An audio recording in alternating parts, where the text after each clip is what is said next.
News of Ursula's defeat traveled swiftly across Atlantica.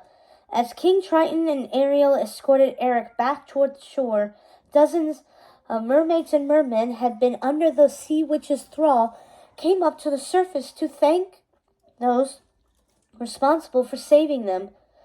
The sea witch will no longer threaten Atlantica, King Triton declared to his people. Thanks to my daughter, Ariel and... Eric, replied Ariel, introducing the prince to her father. Without smiling, King Triton gave the human prince a barest nod, and Eric. When the cheers receded, the Sea King used his Triton to locate Eric's boat and bring it back to the surface.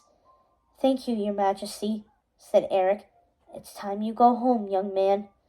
Eric opened his mouth as if he wanted to say something, but then thought better of it. While the prince climbed back aboard, Ariel gathered the remnants of what Eric had brought to show her, the rope, the lantern, and placed them back on the boat. King Triton watched without a word. Ariel couldn't bear the silence any longer. Daddy, what was that thing in your hand, Ariel? The thing you used against Ursula, said Triton, suddenly a note of curiosity in his voice, as though he couldn't help asking. It looked like a small Triton.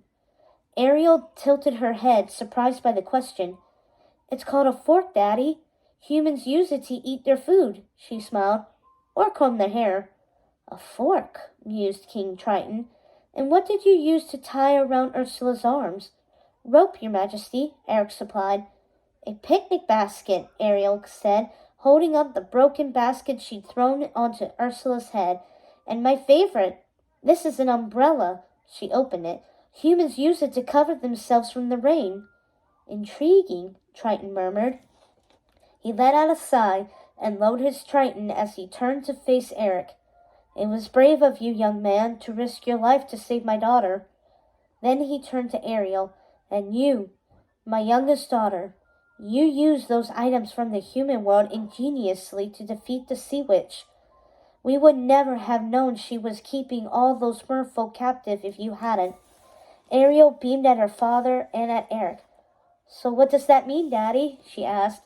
That I can continue to visit the human world? That danger doesn't come from the surface? That there are things here that might actually help instead of hurt? Triton hesitated. I need to learn more first. It wasn't a refusal, which made Ariel brighten. I have an idea,